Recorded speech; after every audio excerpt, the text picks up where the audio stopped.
নতুন বাংলাদেশ বিনির্মাণের অংশ নিন, আমার বাংলাদেশ পার্টিতে যোগ দিন। এই প্রতিপাদ্যকে সামনে রেখে যশোরের কেশবপুর উপজেলায় এবি পার্টির উদ্যোগে মতবিনিময় ও আলোচনা সভা অনুষ্ঠিত হয়েছে। মঙ্গলবার বিকেল উপজেলার পুরাতন গরুহাট সংলগ্ন নিজস্ব কার্যালয়ে অনুষ্ঠিত সভায় সভাপতিত্ব করেন কেশবপুর উপজেলা শাখার আহ্বায়ক নুরুল ইসলাম রিপন। সঞ্চালনা করেন সাংবাদিক শেখ শাহীন। প্রধান অতিথি হিসেবে বক্তব্য রাখেন এবি পার্টির কেন্দ্রীয় সহসভাপতি ব্যারিস্টার খান আজম। এ সময় বক্তব্য রাখেন এবি পার্টির যশোর জেলার যুগ্ম আহ্বায়ক ও সম্ভাব্য সংসদ সদস্য পদপ্রার্থী ব্যারিস্টার মাহমুদ হাসান। তিনি কেশবপুর উপজেলার দীর্ঘদিনের সমস্যা সমাধান এবং সততা ও নিষ্ঠার সঙ্গে মানুষের সেবা করার প্রতিশ্রুতি দেন।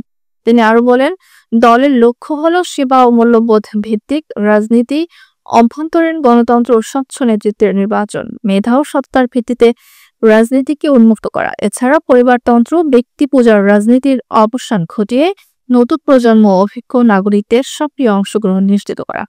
বিশেষ অতিথি ছিলেন এবি পার্টির খুলনা বিভাগের সাংগঠনিক সম্পাদক ও যশোর জেলার যুগ্ম আহ্বায়ক অধ্যক্ষ ইয়ামিনুর রহমান।